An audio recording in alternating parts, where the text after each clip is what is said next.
യേശു നിന്നെ വിളിക്കുന്നു, യേശു നിന്നെ വിളിക്കുന്നു.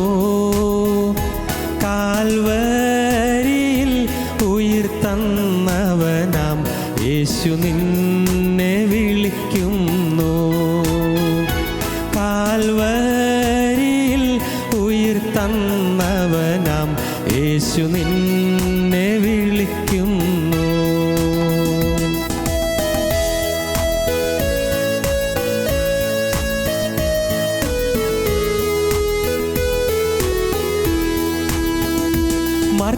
മർത്യജീവിതം ക്ഷണികം, മൃത്യു വന്നിടും ഒരു നാൾ. മർത്യജീവിതം ക്ഷണികം, മൃത്യു വന്നിടും ഒരു നാൾ. മറക്കാതെ നിന്നോട് ആത്മരക്ഷ മുന്നമേ നീ പ്രാപിക്കുവാൻ. മറക്കാതെ നിന്നോട് ആത്മരക്ഷ മുന്നമേ നീ പ്രാപിക്കുവാൻ. യേശു നിന്നെ വിളിക്കുന്നു, യേശു നിന്നെ വിളിക്കുന്നു. കാൽവരിയിൽ ഉയിർത്തന്നവനാം യേശു നിന്നെ വിളിക്കുന്നു. കാൽവരിയിൽ ഉയിർത്തന്നവനാം യേശു നിന്നെ വിളിക്കുന്നു.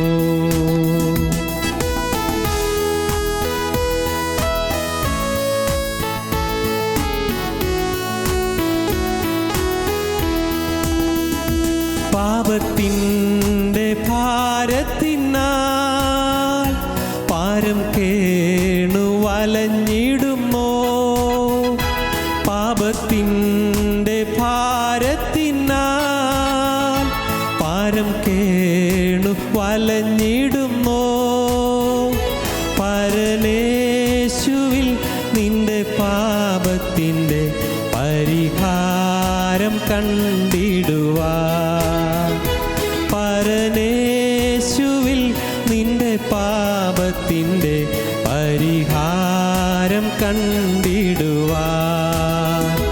യേശു നിന്നെ വിളിക്കുന്നു, യേശു നിന്നെ വിളിക്കുന്നു.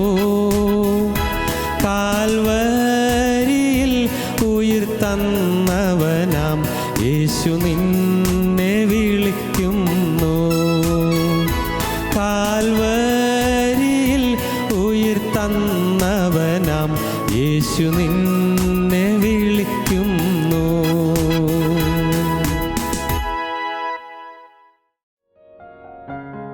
ഞങ്ങളോ ക്രൂശിക്കപ്പെട്ട ക്രിസ്തുവിനെ പ്രസംഗിക്കുന്നു. ദൈവത്തിന് സ്തോത്രം. വാഗ്ദത്തം, അതാണ് നമ്മുടെ ചിന്താ വിഷയം. വാഗ്ദത്തം, പ്രോമിസ്. ദൈവം വാഗ്ദത്തം തരികയാണ്. വാഗ്ദത്തം. അപ്പോസ്തലപ്രവൃത്തികളുടെ പുസ്തകം 1-4 വാക്യം വായിക്കാം. എഫെസ്യ ലേഖനം 1:14 വായിക്കാം. ഗലാത്യർ 3:21 വായിക്കാം. അങ്ങനെ അവൻ അവരുമായി കൂടിയിരിക്കുമ്പോൾ അവരോട്, നിങ്ങൾ യെരുശലേമിൽ നിന്ന് വാങ്ങിപ്പോകാതെ എന്നോട് കേട്ട പിതാവിൻ്റെ വാഗ്ദത്തത്തിനായി കാത്തിരിക്കണം. എന്നോട് കേട്ട പിതാവിൻ്റെ വാഗ്ദത്തത്തിനായി കാത്തിരിക്കണം. കർത്താവ് സ്വർഗ്ഗാരോഹണം ചെയ്യുന്ന ദിവസം ശിഷ്യന്മാരോട് സംസാരിക്കുകയാണ്. ശിഷ്യന്മാരോട് കർത്താവ് നേരിട്ട് പറയുകയാണ്, ഞാൻ നിങ്ങളോട് പറഞ്ഞല്ലോ ഒരു കാര്യം, പിതാവ് തന്ന വാഗ്ദത്തത്തെക്കുറിച്ച്. ആ വാഗ്ദത്തത്തിന് വേണ്ടി നിങ്ങൾ കാത്തിരിക്കണം. പിതാവ് എനിക്ക് നിങ്ങളോട് പറയാൻ തന്നതായ ആ തിരുവചനത്തിൽ കൂടി നിങ്ങൾ ലഭിക്കുന്നതായ വാഗ്ദത്തത്തിൻ്റെ നിവൃത്തി ലഭിക്കുന്നതിന് വേണ്ടി നിങ്ങൾ കാത്തിരിക്കണം. എന്നോട് കേട്ട പിതാവിൻ്റെ വാഗ്ദത്തത്തിനായി നിങ്ങൾ കാത്തിരിക്കണം. വാഗ്ദത്തം ഞങ്ങൾക്ക് വായിക്കാം. എങ്കിലും വിശ്വസിക്കുന്നവർക്ക് വാഗ്ദത്തം യേശുക്രിസ്തുവിലെ വിശ്വാസത്താൽ ലഭിക്കേണ്ടതിന് തിരുവെഴുത്ത് എല്ലാവറ്റെയും പാപത്തിൻ കീഴടച്ചു കളഞ്ഞു. വാഗ്ദത്തം, വിശ്വാസത്താൽ വാഗ്ദത്തം ലഭിക്കും. വാഗ്ദത്തം, ദൈവം തരുന്ന വാഗ്ദത്തം. മൂന്നാമതൊരു വാക്യം കൂടി വായിക്കാം. മൂന്നാമത്തേത് വാഗ്ദത്തം എഫെസ്യ ലേഖനം 1:14. തൻ്റെ സ്വന്തം ജനത്തിൻ്റെ വീണ്ടെടുപ്പിന് വേണ്ടി തൻ്റെ മഹത്വത്തിൻ്റെ പുകഴ്ചയ്ക്കായിട്ട് നമ്മുടെ അവകാശത്തിൻ്റെ അച്ചാരമായ വാഗ്ദത്തത്തിൻ പരിശുദ്ധാത്മാവിനാൽ മുദ്രയിട്ടിരിക്കുന്നു. ഏതാണ് വാഗ്ദത്തം? പരിശുദ്ധാത്മാവ് എന്ന വാഗ്ദത്തം. പരിശുദ്ധാത്മാവ്. എൻ്റെ പ്രിയ സഹോദരങ്ങളെ, ഈ പരിശുദ്ധാത്മാവിന് ലഭിച്ചാൽ വലിയൊരു സംതൃപ്തി, വേറൊന്നും വേണ്ട. നിങ്ങളുടെ കടത്തിൻ്റെ ഭാരം മാറും, രോഗത്തിൻ്റെ ആകുലം മാറും, വീട്ടിലെ പ്രശ്നങ്ങൾ മാറും, നിങ്ങളുടെ കുടുംബത്തിലെ വഴക്കുകൾ മാറും, ഹൃദയത്തിലെ അസ്വസ്ഥതകൾ മാറും, നിങ്ങളുടെ ദുശ്ശീലങ്ങൾ മാറും. പരിശുദ്ധാത്മാവ് വന്നാൽ വാഗ്ദത്തം. പരിശുദ്ധാത്മാവ് എന്ന വാഗ്ദത്തം നാം കഴിഞ്ഞ ദിവസങ്ങളിലായിട്ട് ചിന്തിച്ചു. നിത്യജീവൻ എന്ന വാഗ്ദത്തം, സ്വാതന്ത്ര്യം എന്ന വാഗ്ദത്തം, അതിനോട് നാം ചിന്തിച്ചു കഴിഞ്ഞതാണ്. ദൈവം തന്ന വാഗ്ദത്തങ്ങളാണ്. നിത്യജീവൻ വാഗ്ദത്തമാണ്. സ്വാതന്ത്ര്യം, പാപത്തിൽ നിന്ന് സ്വാതന്ത്ര്യം, രോഗത്തിൽ നിന്ന് സ്വാതന്ത്ര്യം, പിശാചിൽ നിന്ന് സ്വാതന്ത്ര്യം, ശാപങ്ങളിൽ നിന്ന് സ്വാതന്ത്ര്യം. അതെല്ലാം ദൈവത്തിൻ്റെ പരിശുദ്ധാത്മാവ് തരുന്ന അനുഗ്രഹങ്ങളാണ്. ഇന്ന് നാം പരിശുദ്ധാത്മാവ് എന്ന വാഗ്ദത്തത്തെക്കുറിച്ചാണ് ചിന്തിച്ചു തുടങ്ങിയതാണ്. ഇത് തുടർന്ന് ചിന്തിക്കാൻ പോവുകയാണ്. ഇപ്പോൾ പ്രാർത്ഥിക്കണം നിങ്ങൾ. കർത്താവിനോട് പറയണം, കർത്താവേ, ഞാൻ വെറുതെ ഒരു പ്രസംഗമായിട്ടിരിക്കുകയല്ലോ, നിനക്കറിയാമല്ലോ. എനിക്ക് ഇന്ന് പരിശുദ്ധാത്മാവിനെ അളവ് കൂടാതെ തരണം. പരിശുദ്ധാത്മാവിനെ അളവ് കൂടാതെ എനിക്ക് തരണം. സ്തോത്രം. എൻ്റെ സഹോദരങ്ങളെ, നിങ്ങൾ പ്രാർത്ഥിക്കുമോ? ഉള്ളു തുറന്ന് നിങ്ങൾ ദൈവത്തോട് അപേക്ഷിക്കുമോ? പരിശുദ്ധാത്മാവിനെ എനിക്ക് തരണം. എൻ്റെ ആകുലങ്ങൾ അകറ്റുന്ന, എൻ്റെ ദുരിതങ്ങൾ മാറ്റുന്ന, എൻ്റെ പാപാവസ്ഥയിൽ നിന്ന് എനിക്ക് മോചനം തരുന്ന, എൻ്റെ ദുശ്ശീലങ്ങൾ മാറ്റിത്തരുന്ന കരുണയുള്ള കർത്താവിൻ്റെ പരിശുദ്ധാത്മാവിൻ്റെ അത്ഭുതകരമായ ശക്തി എൻ്റെ മേൽ നിന്ന് ഇറങ്ങണം എന്ന് നിങ്ങൾ പ്രാർത്ഥിക്കണം. പരിശുദ്ധാത്മാവിനെ എനിക്ക് തരണം. സ്തോത്രം. ദൈവത്തിന് വലിയ നാമം മഹത്വപ്പെടട്ടെ. പരിശുദ്ധാത്മാവിനെ കിട്ടണമെങ്കിൽ എന്തെല്ലാം ചെയ്യണമെന്ന് നാം ചിന്തിച്ചു തുടങ്ങിയതാണ്. യോഹന്നാന്റെ സുവിശേഷം 7:37 വാക്യത്തിൽ പരിശുദ്ധാത്മാവിനെ ലഭിക്കാനുള്ള 2 കാര്യങ്ങൾ കണ്ടു. ഒന്ന് വായിക്കാം. ഉത്സവത്തിൻ്റെ മഹാദിനമായ ഒടുക്കത്തെ നാളിൽ യേശു നിന്നുകൊണ്ട്, ദാഹിക്കുന്നവനെല്ലാം എൻ്റെ അടുക്കൽ വന്ന് കുടിക്കട്ടെ. ദാഹിക്കുന്നവൻ വരട്ടെ. ദാഹിക്കുന്നവൻ എൻ്റെ അടുക്കൽ വന്ന് കുടിക്കട്ടെ. എന്നിൽ വിശ്വസിക്കുന്നതിൻ്റെ ഉള്ളിൽ നിന്ന് തിരുവെഴുത്ത് പറയുന്നത് പോലെ ജീവജലത്തിൻ്റെ നദികൾ ഒഴുകുമെന്ന് വിളിച്ചു പറഞ്ഞു. വിശ്വസിക്കുന്നതിൻ്റെ ഉള്ളിൽ തിരുവെഴുത്ത് പറയുന്ന പോലെ ജീവജലത്തിൻ്റെ നദികൾ ഒഴുകും. ജീവജലത്തിൻ്റെ നദികൾ ഒഴുകണമെങ്കിൽ ക്രിസ്തുവിൽ വിശ്വസിക്കണം. വിശ്വസിക്കുന്നവർക്ക് ആത്മാവ് ലഭിക്കും. വിശ്വസിക്കുക 1, ദാഹിക്കുക 2, മൂന്നാമത്തേത് അവനിത് തന്നിൽ വിശ്വസിക്കുന്നവർക്ക് ലഭിക്കാനുള്ള ആത്മാവിനെ കുറിച്ചാകുന്നു പറഞ്ഞത്. വിശ്വസിക്കുന്നവർക്ക് ആത്മാവ് ലഭിക്കും. വിശ്വസിക്കുന്നവർക്കാണ് ആത്മാവ് ലഭിക്കുന്നത്. ഇന്ന് നമ്മൾ പലരും ഇതെല്ലാം കേൾക്കുന്നുണ്ടെങ്കിലും വിശ്വാസം വരുന്നില്ല. എന്താണ് വിശ്വാസം? യേശുക്രിസ്തു ജീവിക്കുന്നുള്ളതായി വിശ്വാസം. എന്നെ യേശുക്രിസ്തു കാണുമെന്നുള്ളതായി വിശ്വാസം. എൻ്റെ പ്രശ്നം യേശു അറിയുന്നുള്ളതായി വിശ്വാസം. എൻ്റെ പ്രശ്നത്തിന് പരിഹാരം തരാൻ യേശു ശക്തനാണെന്നുള്ള വിശ്വാസം. യേശുക്രിസ്തുവിൻ്റെ ആർദ്രത എനിക്ക് തരുന്നു എന്നുള്ള വിശ്വാസം. എന്നോട് മനസ്സിലിഞ്ഞ് കർത്താവ് എൻ്റെ വേദന കാണുന്നുള്ളതായി വിശ്വാസം. എൻ്റെ ദുരിതങ്ങൾ കർത്താവ് കാണുന്നുണ്ടെന്നുള്ള വിശ്വാസം. യേശുക്രിസ്തു എൻ്റെ യാതനകൾ കണ്ട് മാറി നിന്ന് അലക്ഷ്യമായി നിൽക്കുന്നവനല്ല. എൻ്റെ വേദന കണ്ട് എൻ്റെ അരികിലേക്ക് അണഞ്ഞു വന്ന് എൻ്റെ വേദനകൾ മാറ്റിത്തരുന്ന ദൈവമാണ്. വിശ്വസിക്കുക. ഓരോരുത്തരുടെയും ഹൃദയത്തിൽ നീറുന്ന നൊമ്പരങ്ങളുണ്ട്. ഉമിത്തി നീറുന്ന പോലെ നീറിക്കൊണ്ടിരിക്കുന്നു. ഒരു പരിഹാരം കാണുന്നില്ല, ഒരു പോംവഴിയും കാണുന്നില്ല. എന്തു വേണ്ടു? ദൈവത്തിന് സ്തോത്രം. എന്താ വേണ്ടത്? ഒരു സമാധാനം കിട്ടുന്നില്ല, മനസ്സമാധാനം കിട്ടുന്നില്ല. ദൈവത്തിന് സ്തോത്രം. ദൈവത്തിന് വലിയ നാമം മഹത്വപ്പെടട്ടെ. അനേകരുടെ ഹൃദയത്തിൽ ഇന്ന് നീറുന്ന ഓർമ്മകളാണ്. ഹൃദയത്തിൽ വ്രണങ്ങൾ, ഹൃദയത്തിൽ ചില മുറിവുകൾ, ഹൃദയത്തിൽ ചിലപ്പോൾ നമ്മുടെ ചെറുപ്പകാലത്ത് നന്നായി തെറ്റ് ഒരു മുറിവായിട്ടൊരു കിടപ്പുണ്ടാകും. ചെറുപ്പകാലത്ത് നല്ല കാര്യമൊന്നും ഇല്ലാത്ത കാലത്ത് ചില അരുതായികൾ സംഭവിച്ചിട്ടുണ്ട്. അതിൻ്റെ മുറിവുകൾ ഹൃദയത്തിൽ പേറുന്നുണ്ടായിരിക്കും. ചില അരുതാത്ത ബന്ധങ്ങൾ, ചില അരുതാത്ത കൂട്ടുകെട്ടുകൾ, ചില അരുതാത്ത ശീലങ്ങൾ, അതെല്ലാം നമ്മുടെ ഉള്ളത്തിലുണ്ട്. അതെല്ലാം ഓരോ ബന്ധനങ്ങളാണ് താനും. ഈ ബന്ധനങ്ങൾ എല്ലാം കാണുന്ന ക്രിസ്തു അതെല്ലാം കണ്ടിട്ടും എന്നെ സ്നേഹിക്കുന്നുള്ളതായി വിശ്വാസം. എൻ്റെ ജീവിതത്തിൽ ഏതെല്ലാം തരത്തിലുള്ള ബന്ധനങ്ങളാണ് ഉള്ളത് അതെല്ലാം മാറ്റിത്തരാൻ ക്രിസ്തുവിന് കഴിയുമെന്നുള്ള വിശ്വാസം. വിശ്വസിക്കുന്നവർക്കാണ് അത് ലഭിക്കുന്നത്. വിശ്വസിക്കുന്നവർക്ക് ആത്മാവിന് ലഭിക്കും. ദാഹിക്കുന്നവർക്ക് ആത്മാവിന് ലഭിക്കും. ദാഹിക്കണം, ആത്മാവിന് വേണ്ടി ദാഹിക്കണം. ദൈവത്തിന് സ്തോത്രം. പരിശുദ്ധാത്മാവിന് വേണ്ടി ദാഹിക്കുമ്പോൾ അത് നമുക്ക് അനുഭവിക്കാൻ പറ്റും. 63 സങ്കീർത്തനം ഒന്നാമത്തെ വാക്യവും 42-ാം സങ്കീർത്തനം 1-ാമത്തെ വാക്യം വായിക്കാം. ദൈവമേ, നീ എൻ്റെ ദൈവം, ദൈവമേ, നീ എൻ്റെ ദൈവമാകുന്നു. അധികാലത്തെ ഞാൻ നിന്നെ അന്വേഷിക്കും. കാലത്തെ ഞാൻ നിന്നെ അന്വേഷിക്കുന്നു. വെള്ളമില്ലാതെ ഉണങ്ങി വരേണ്ട ദേശത്ത്, വെള്ളമില്ലാതെ ഉണങ്ങി വരേണ്ട ദേശത്ത് എൻ്റെ ഉള്ളം നിനക്കായി ദാഹിക്കുന്നു. ഉള്ള നിനക്കായി ദാഹിക്കുന്നു. എൻ്റെ ദേഹം നിനക്കായി കാംക്ഷിക്കുന്നു. ശരീരവും നിനക്കായി കാംക്ഷിക്കുന്നു. കർത്താവേ, എൻ്റെ ഈ ശരീരം നിനക്ക് വേണ്ടി കാത്തിരിക്കുകയാണ്. പാവം നശിപ്പിച്ചു കളഞ്ഞ ഒരു ശരീരമാണ് എൻ്റേത്. കർത്താവേ, ചീത്ത ചിന്തകളുള്ള ശരീരമാണ് എൻ്റേത്. കർത്താവേ, ചിലരോടുള്ള നീരസമോ കയ്പോ വിദ്വേഷമോ ഉള്ള ഒരാളത്വമാണ് എൻ്റേത്. ഈ ശരീരം അതങ്ങനെയുള്ളതാണ്. കർത്താവേ, പകയും പ്രതികാര ചിന്തയുള്ള ഒരു ഹൃദയമാണ് എൻ്റേത്. പലതരത്തിലുള്ളതായ തെറ്റുകൾ വീണുപോയൊരു ജീവിതമാണ് എൻ്റേത്. ദൈവമേ, നീ എൻ്റെ ദൈവമാകുന്നു. ഞാൻ അധികാലത്തെ നീ അന്വേഷിക്കും. വെള്ളമില്ലാതെ ഉണങ്ങി വരേണ്ട ദേശത്തിൻ്റെ ഉള്ള നിനക്കായി ദാഹിക്കുന്നു. എൻ്റെ ജഡവും നിനക്കായി കാത്തിരിക്കുന്നു. പ്രഭാതസ്കാരത്തിൽ നിന്ന് ചൊല്ലുന്നതാണത്. എൻ്റെ ഉള്ള നിനക്കായി കാക്ഷിക്കുന്നു, ദാഹിക്കുന്നു. ദൈവത്തിന് വേണ്ടിയുള്ളതായ ദാഹം നമ്മുടെ ജീവിതത്തിൽ നാം ഈ ആത്മാവിന് വേണ്ടിയുള്ളതായ ദാഹം നമുക്ക് വരുമ്പോഴാണ് കർത്താവ് തരുന്നത്. 42-ാം സങ്കീർത്തനം 1-ാം വാക്യം. മാൻ നീർത്തോടുകളിലേക്ക് ചെല്ലുവാൻ കാംക്ഷിക്കുന്നത് പോലെ ദൈവമേ, എൻ്റെ ആത്മാവ് നിന്നോട് ചേരുവാൻ കാംക്ഷിക്കുന്നു. നീർത്തോടുകളിലേക്ക് ചെല്ലുവാൻ കാക്ഷിക്കുന്നത് പോലെ ദൈവമേ, എൻ്റെ ആത്മാവ് നിന്നോട് ചേരുവാൻ കാക്ഷിക്കുന്നു. ദൈവത്തോട് ചേരുവാൻ കാക്ഷിക്കുന്നു. ദാഹം, ആത്മാവിന് വേണ്ടിയുള്ളതായ ദാഹം. ദൈവത്തിന് സ്തോത്രം. വിശ്വസിക്കുന്നവർക്ക് ആത്മാവ് ലഭിക്കും, ദാഹിക്കുന്നവർക്ക് ആത്മാവ് ലഭിക്കും. ദാഹിക്കണം. ഏറെ നേരമായി ദാഹിച്ചുകൊണ്ടിരിക്കുന്നു. വെള്ളമില്ലാത്ത മരുഭൂമിയിൽ കൂടി നടക്കുകയാണ്, വെള്ളമില്ല. പക്ഷേ ഇതാ ഒരു നീറുറവ കാണുന്ന എന്തൊരാശ്വാസം. ഓടിച്ചെന്നാൽ വെള്ളം കോരി കുടിക്കുന്നു. ആ വെള്ളം കൈക്കുമ്പിളെടുത്ത് കുടിക്കുന്നു. ദാഹിച്ച് വലഞ്ഞു വരികയായിരുന്നു. വെള്ളത്തിന് വേണ്ടി ദാഹിക്കുന്നത് മാൻ നീർത്തോടുകളിൽ ചെല്ലുവാൻ കാക്ഷിക്കുന്നത് പോലെ എൻ്റെ ആത്മാവ് നിന്നോട് ചേരുവാൻ കാക്ഷിക്കുന്നു. ദൈവത്തെ കിട്ടാതെ സ്നേഹിതരെ നമുക്ക് സംതൃപ്തി കിട്ടുകയില്ല. ക്രിസ്തു നമ്മുടെ ഉള്ളത്തിലേക്ക് വരാതെ നമുക്ക് സമാധാനം കിട്ടുകയില്ല. യേശു ക്രിസ്തുവിൻ്റെ ഉള്ളത്തിലേക്ക് വരണം. അതാണ് നാം ആഗ്രഹിക്കേണ്ടത്, അതാണ് നാം പ്രാർത്ഥിക്കേണ്ടത്. യേശു ക്രിസ്തു എൻ്റെ ഉള്ളത്തിലേക്ക് എഴുന്നള്ളി വരണം. എൻ്റെ ഈ മനുഷ്യ ശരീരത്തിലേക്ക് യേശു ക്രിസ്തു എഴുന്നള്ളി വരണം.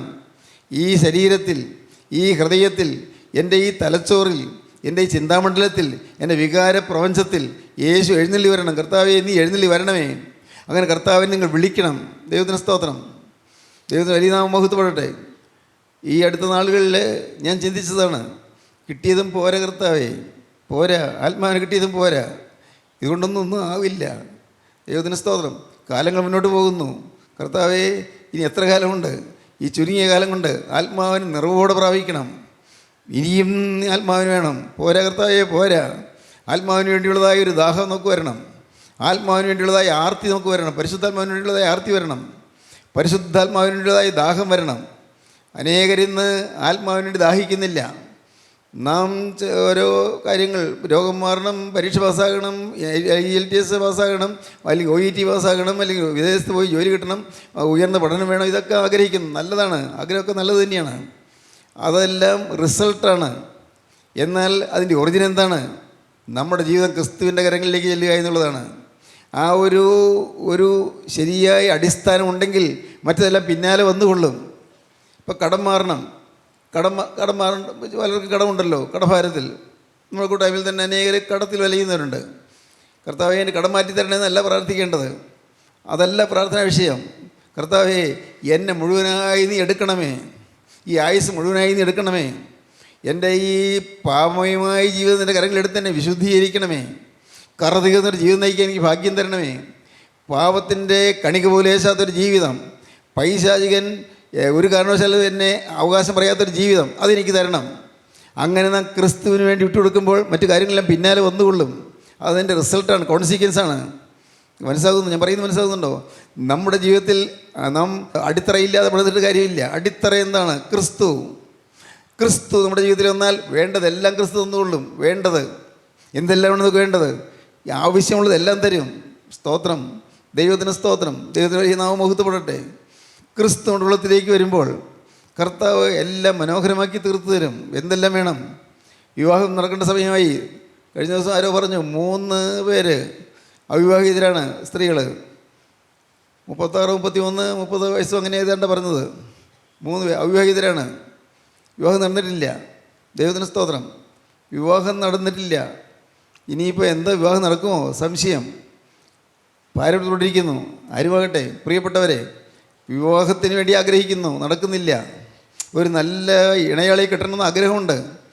ഒരു ദുശ്ശീലങ്ങളില്ലാത്തൊരു ചെറുപ്പക്കാരന് ഭർത്താവായിട്ട് കിട്ടണമെന്ന് ആഗ്രഹമുണ്ട്. ഇല്ല. ഓരോരുത്തരുടെ ജീവിതം നോക്കുമ്പോൾ വിവാഹം വേണ്ട എന്ന് പോലും തോന്നിപ്പോകും. ചിലരുടെ ജീവിതത്തെ യാതന കാണുമ്പോൾ ഭർത്താവ് എന്നും മദ്യപിച്ച് മത്തനായി വന്ന് ഭാര്യയെ കഠിനമായി ഉപദ്രവിക്കുന്നത് കാണുമ്പോൾ വേണ്ട, എനിക്ക് വിവാഹം വേണ്ടെന്ന് പോലും ചില ചിന്തിച്ചു പോകുന്നു. ദൈവത്തിന് സ്തോത്രം. കാരണം അതുപോലെ ക്രൂരമായ പെരുമാറ്റങ്ങളാണ് കിട്ടുന്നത്. ദൈവത്തിന് സ്തോത്രം. ക്രൂരമായ പെരുമാറ്റങ്ങൾ. കുടുംബം തകർന്നുകൊണ്ടിരിക്കുന്നു. മറിച്ച് ഭാര്യ കൊള്ളരാത്ത സ്വഭാവത്തോടുകൂടി പെരുമാറുന്നു, കോപിച്ചലറുന്നു, ഭർത്താവിനെ അനുസരിക്കുന്നില്ല, ഭർത്താവിന് കീഴ്പ്പെടുന്നില്ല. ആ കുടുംബം നരകമാണ്. ഈ നരകം കാണുമ്പോൾ അയ്യോ വേണ്ട, എനിക്ക് വേണ്ട, വിവാഹം വേണ്ട എന്നുപോലും ചിന്തിച്ചു പോകുന്ന ചില ആളുകളുണ്ട്. എല്ലാം പറഞ്ഞ കാര്യങ്ങളാണ് ഞാൻ പറയുന്നത്. എന്നാൽ വിവാഹപ്രായമാകുമ്പോൾ വിവാഹം കഴിക്കണ്ടേ? അതിന് പറ്റിയ ഇണ കിട്ടണ്ടേ? ദുശ്ശീലങ്ങളില്ലാത്തൊരു ചെറുപ്പക്കാരനെ കിട്ടണ്ടേ? ദുശ്ശീലമില്ലാത്തൊരു സ്ത്രീയെ കിട്ടണ്ടേ? ദുസ്വഭാവം ഇല്ലാത്ത ഒരാൾ കിട്ടണ്ടേ? അല്ലെങ്കിൽ വിവാഹം കഴിഞ്ഞ് മദ്യപനായി അല്ലെങ്കിൽ കഞ്ചാവ് ഉപയോഗിക്കുന്നതിനായി മയക്കുമരുന്ന് ഉപയോഗിക്കുന്നതിനായുള്ളൊരു മനുഷ്യൻ കിട്ടിയാൽ എന്ത് ചെയ്യും? നരകവേദന വർദ്ധിക്കുകയല്ലേ ഉള്ളൂ. ദൈവത്തിന് സ്തോത്രം. അതുകൊണ്ട് വിവാഹം വേണ്ടെന്നല്ല പറഞ്ഞത്. വിവാഹം നടക്കണം. എന്തു വേണം? യേശുക്രിസ്തു ഹൃദയത്തിൽ വരണം. ജീവിതത്തിൻ്റെ നിയന്ത്രണം യേശുവിൻ്റെ കരങ്ങളിലാകണം. സ്തോത്രം. കർത്താവിൻ്റെ കരങ്ങളിലേക്ക്, യേശുവിൻ്റെ കരങ്ങളിലേക്ക് ജീവിതം വിട്ടുകൊടുക്കണം. അതാണ് ആദ്യം നടക്കേണ്ടത്. അതാണ് ഭദ്രമായ അടിസ്ഥാനം. ഈ അടിസ്ഥാനമില്ലാതെ നാം കർത്താവേ എൻ്റെ കടം മാറ്റി തരണമേ, എൻ്റെ രോഗം മാറ്റി തരണമേ, എൻ്റെ വിവാഹം നടത്തി തരണമേ, എനിക്ക് കുഞ്ഞിനെ തരണമേ എന്ന് പ്രാർത്ഥിച്ചാൽ ഫലപ്പെടുകയില്ല. ദൈവത്തിന് സ്തോത്രം. ക്രിസ്തുവിൻ്റെ കയ്യിലായി നാം തീരണം. നാം ക്രിസ്തുവിൻ്റെ കയ്യിൽ, ക്രിസ്തുവിന് സ്വന്തമായി നാം തീരണം. ക്രിസ്തു നമ്മിൽ എന്തും പ്രവർത്തിക്കാൻ നാം വിട്ടുകൊടുക്കണം. കർത്താവേ എൻ്റെ ഇഷ്ടമല്ല നിൻ്റെ ഇഷ്ടം. സ്തോത്രം. എല്ലാം കർത്താവിൻ്റെ കരങ്ങളിലേക്ക് കൊടുക്കുന്നു. എന്തൊരു ഭാഗ്യമാണെന്നോ. കർത്താവിന് സ്തോത്രം. യേശുക്രിസ്തുവിൻ്റെ കൈകളിലേക്ക് ഏൽപ്പിച്ചു കൊടുക്കുമ്പോൾ കിട്ടുന്ന സന്തോഷം, സമാധാനം, ഒരു വലിയ സംതൃപ്തിയാണത്. സ്തോത്രം. എല്ലാം യേശുവിനെ ഏൽപ്പിക്കുകയാണ്. കർത്താവിനെ ഏൽപ്പിച്ചു കഴിഞ്ഞാൽ കർത്താവ് തൊട്ട് നടത്തും. ഇന്ന കാര്യം നിനക്ക് തെറ്റുണ്ട്, കർത്താവ് കാണിച്ചു തരും. മോളെ ഇന്ന കാര്യത്തിൽ നിനക്ക് വീഴ്ച പറ്റിയിട്ടുണ്ട്, കർത്താവ് കാണിച്ചു തരും. അതപ്പോഴപ്പോൾ പറഞ്ഞാൽ കർത്താവ് ക്ഷമിച്ചു തരികയും ചെയ്യും. അങ്ങനെ ക്രിസ്തുവിനോട് ചേരാൻ നിങ്ങൾ ജീവിതത്തിൽ തീരുമാനമെടുക്കണം. ക്രിസ്തുവിന് വേണ്ടി ദാഹിക്കുക, ആത്മാവിന് വേണ്ടി ദാഹിക്കുക, പരിശുദ്ധാത്മാവിന് വേണ്ടി ദാഹിക്കുക. പരിശുദ്ധാത്മാവെന്ന വാഗ്ദത്തം ഒരു മനോഹരമായ വാഗ്ദത്തമാണ്. പരിശുദ്ധാത്മാവിന് വേണ്ടി ഉള്ള വാഗ്ദത്തം. ലൂക്കോസിന് ശേഷം 11-ാം അധ്യായം എടുക്കാം. ലൂക്കോസ് 11-ാം അധ്യായം. അവിടെ ഈ ആത്മാവ് ലഭിക്കാൻ എന്താണ് വേണ്ടതെന്ന് കാണാം. ലൂക്കോസ് 11.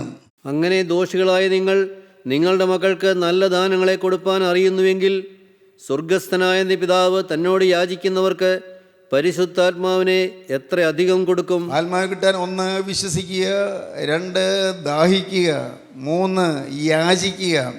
ഒന്ന് വായിക്കൂ. അങ്ങനെ ദോഷികളായ നിങ്ങൾ നിങ്ങളുടെ മക്കൾക്ക് നല്ല ദാനങ്ങളെ കൊടുപ്പാൻ അറിയുന്നുവെങ്കിൽ സ്വർഗസ്ഥനായ പിതാവ് തന്നോട് യാചിക്കുന്നവർക്ക് പരിശുദ്ധാത്മാവിനെ എത്ര അധികം കൊടുക്കും. യാചിക്കുന്നവർക്ക് പരിശുദ്ധാത്മാവിനെ കിട്ടും. യാചിക്കണം. യാചന. ഒന്നും ഇല്ലാത്തതിനാണ് യാചിക്കുന്നത്. ദാരിദ്ര്യമുള്ളവനാണ് യാചിക്കുന്നത്. എല്ലാം ഉണ്ടെന്ന് തോന്നുന്നവന് യാചിക്കില്ല. ദൈവത്തിന് സ്തോത്രം. പണ്ടൊക്കെ നമ്മുടെ ഈ ഗ്രാമപ്രദേശങ്ങളിൽ വിവാഹസദ്യ നടക്കുന്നു. വിവാഹസദ്യ അതൊന്നും ഇന്നത്തെ പോലെ ഏതെങ്കിലും ഓഡിറ്റോറിയത്തിലോ അല്ലെങ്കിൽ ഒരു ഹാളിലോ ഒന്നും അല്ല നടത്തുന്നത്. അന്ന് അവരുടെ വീടുകളിൽ തന്നെയാണ്.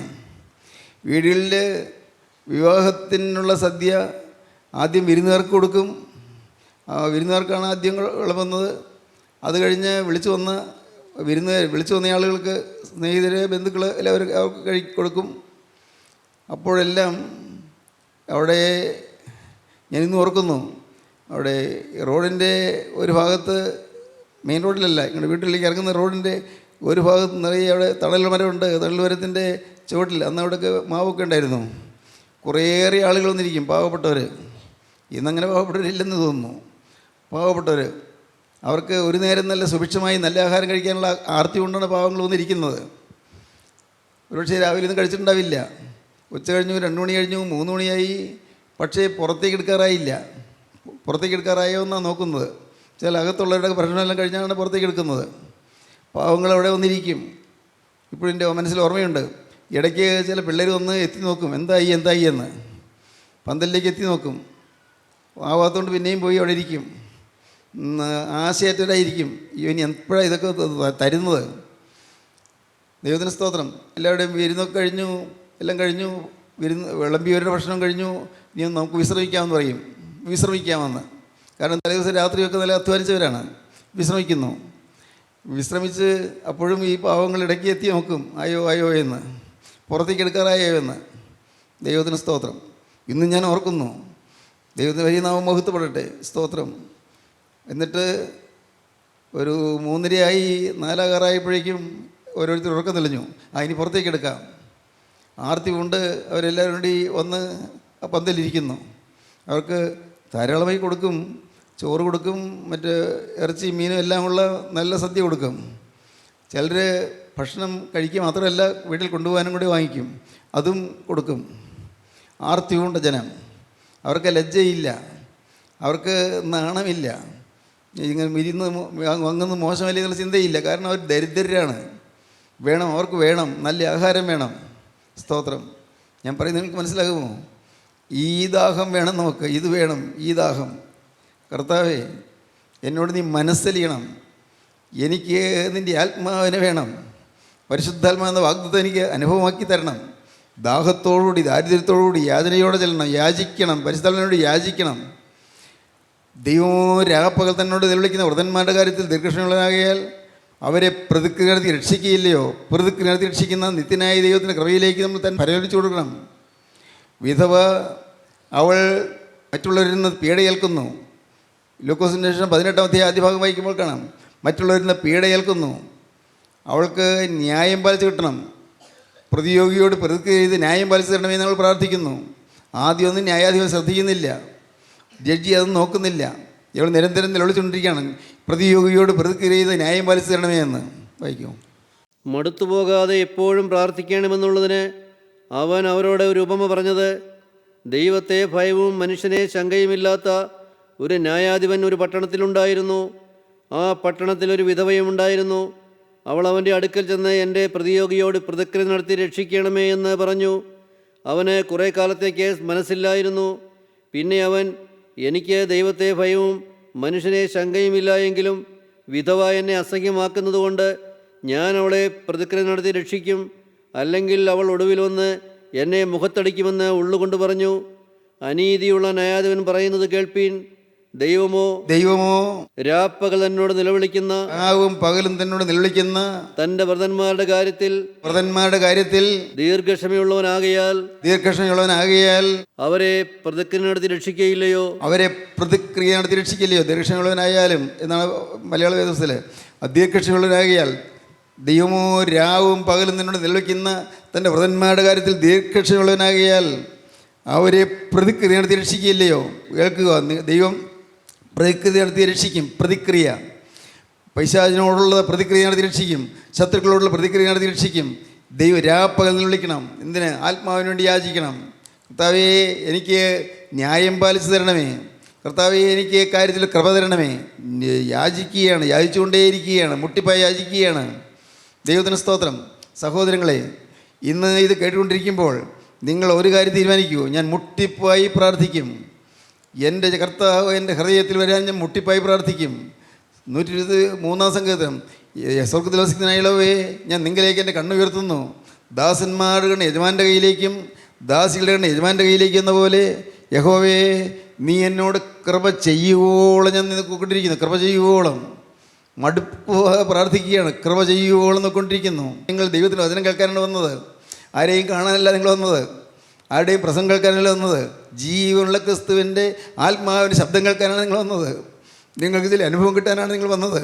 എന്നാൽ തരാമെന്നാണ് കർത്താവ് പറയുന്നത്.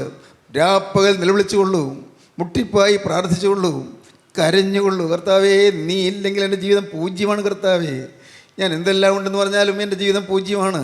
വിദ്യാഭ്യാസം ഉണ്ടെങ്കിലും എനിക്ക് ജോലി ഉണ്ടെങ്കിലും വരുമാനം ഉണ്ടെങ്കിലും എല്ലാം പൂജ്യമാണ്. കർത്താവേ, എല്ലാം എന്നെ വിട്ട് പറന്നു പോകാൻ അതിൽ നേരമൊന്നും വേണ്ട.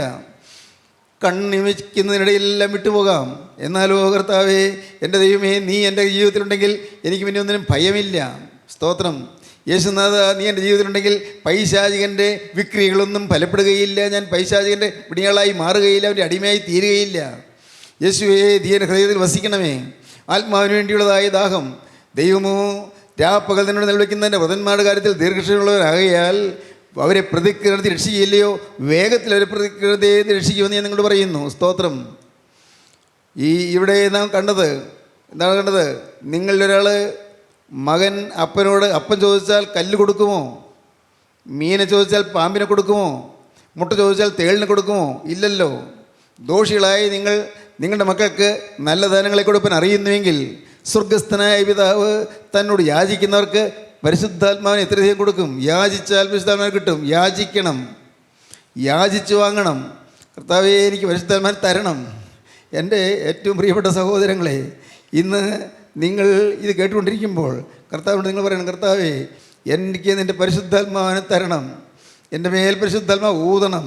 പരിശുദ്ധാത്മാവിൻ്റെ മേൽ ഒന്ന് വീശണം. പരിശുദ്ധാത്മാവിൻ്റെ തീ എന്നെ തൊടണം. കർത്താവേ, പരിശുദ്ധാത്മാവിൻ്റെ തീക്കട്ടൻ ആവിമേൽ തൊടണം. പരിശുദ്ധാത്മാവിൻ്റെ തീജ്വാല എൻ്റെ ഹൃദയത്തിൽ പകരണം. പരിശുദ്ധാത്മാവിൻ്റെ ശക്തി എൻ്റെ മേൽ ഒഴുകണം. കർത്താവേ, ഇന്ന് എൻ്റെ ജീവിതത്തിലെ എല്ലാ തിന്മകളും മാറിപ്പോകണം, കത്തിപ്പോകണം. പരിശുദ്ധാത്മാവിൻ്റെ തീയിൽ എൻ്റെ ദുസ്വഭാവങ്ങൾ കത്തിപ്പോകണം. എൻ്റെ കോപാവേശം കത്തിപ്പോകണം. എൻ്റെ നിരാശ കത്തിപ്പോകണം. നിരാശ എത്ര ശ്രമിച്ചിട്ടും നിരാശ മാറുന്നില്ല. ഒരു പോംവഴി കാണുന്നില്ല, പരിഹാരം കാണുന്നില്ല, പ്രശ്നം മാറുന്നില്ല. കർത്താവേ, എനിക്ക് എൻ്റെ നിരാശ മാറ്റിത്തരണം. നിനക്ക് മാത്രമേ സാധിക്കുകയുള്ളൂ. ലോകത്തൊരു മനുഷ്യൻ എന്നെ സഹായിക്കാൻ സാധിക്കുകയില്ല. കർത്താവേ, ലോകത്തിലെ വലിയ ആത്മീയമായി താല്പര്യമുള്ളവരും ആത്മീയമായി വീര്യമുള്ളവരുമായ ദൈവമക്കൾക്കും എന്നെ സഹായിക്കാൻ സാധിക്കുകയില്ല. ആത്മാവിൽ നിറഞ്ഞു നിൽക്കുന്ന ദൈവമക്കൾക്കും എന്നെ സഹായിക്കാൻ സാധിക്കുകയില്ല. എന്നെ സഹായിക്കാൻ യേശുവേ നീ മാത്രമേ ഉള്ളൂ. പരിശുദ്ധാത്മാവേ, എൻ്റെ മേൽ പകരണമേ. എൻ്റെ ഉള്ളത്തിലേക്ക് ഒഴുകി വരണമേ. പരിശുദ്ധാത്മാവേ, എന്നിൽ നീ ആവസിക്കണമേ. എൻ്റെ ബന്ധനങ്ങളിൽ അഴിച്ചു കളയണമേ. പരിശുദ്ധാത്മാവേ, എൻ്റെ ബന്ധനങ്ങൾ മാറ്റി എനിക്ക് സമാധാനം തരണമേ. പ്രാർത്ഥിക്കൂ പ്രിയപ്പെട്ടവരെ, പരിശുദ്ധാത്മാവിന് ലഭിക്കും. പരിശുദ്ധാത്മാവിന് ലഭിക്കുമ്പോൾ അത്യന്തം ആഹ്ലാദകരമായ അനുഭവം ലഭിക്കുന്നത്, സമാധാനം ലഭിക്കും. സ്തോത്രം. പരിശുദ്ധാത്മാവിന് ലഭിക്കാൻ യാചിക്കണം. സ്തോത്രം, സ്തോത്രം, സ്തോത്രം, സ്തോത്രം. സ്നേഹവാനെ, മഹാപരിശുദ്ധനായ ഞങ്ങളുടെ സ്വർഗീയ പിതാവേ, അവിടുത്തെ ദിവ്യ സാന്നിധ്യം തന്നതിനായി സ്തോത്രം. മാലാഖമാർ കൂട്ടത്തോട് എഴുന്നള്ളി വന്ന് ഞങ്ങളുടെ ചുറ്റും നിൽക്കുന്നതിനായി സ്തോത്രം. കർത്താവേ, ഞങ്ങളെ കാവൽ ചെയ്യുവാൻ മാലാഖമാർ കാത്തു നിൽക്കുന്നതിനായി സ്തോത്രം. ദുരാത്മാക്കളെല്ലാം അകറ്റിയതിനായി സ്തോത്രം. ശാപങ്ങളും ശാപത്തിൻ്റെ ബന്ധങ്ങൾ അഴിച്ചതിനായി സ്തോത്രം. രോഗങ്ങളും രോഗത്തിൻ്റെ ബാധകളും മാറ്റിയതിനായി സ്തോത്രം. നൈരാശ്യവും ക്രോധവും മാറ്റിയതിനായി സ്തോത്രം. അടഞ്ഞ ഗർഭപാത്രങ്ങൾ തുറന്നതിനായി സ്തോത്രം. അത്ഭുതങ്ങളുടെ ദൈവം ജീവിക്കുന്നതിനായി സ്തോത്രം. എല്ലാവരെയും തൊടണമേ, എല്ലാവരെയും അനുഗ്രഹിക്കണമേ. നന്മയ്ക്ക് അടയാളം തന്ന് എഴുന്നേൽപ്പിക്കണമേ. യേശുക്രിസ്തുവിൻ്റെ അത്ഭുതനാമത്തിൽ പ്രാർത്ഥിക്കുന്ന കൃപയോടെ കേൾക്കണമേ. ആമീൻ. ഹല്ലേലൂയ.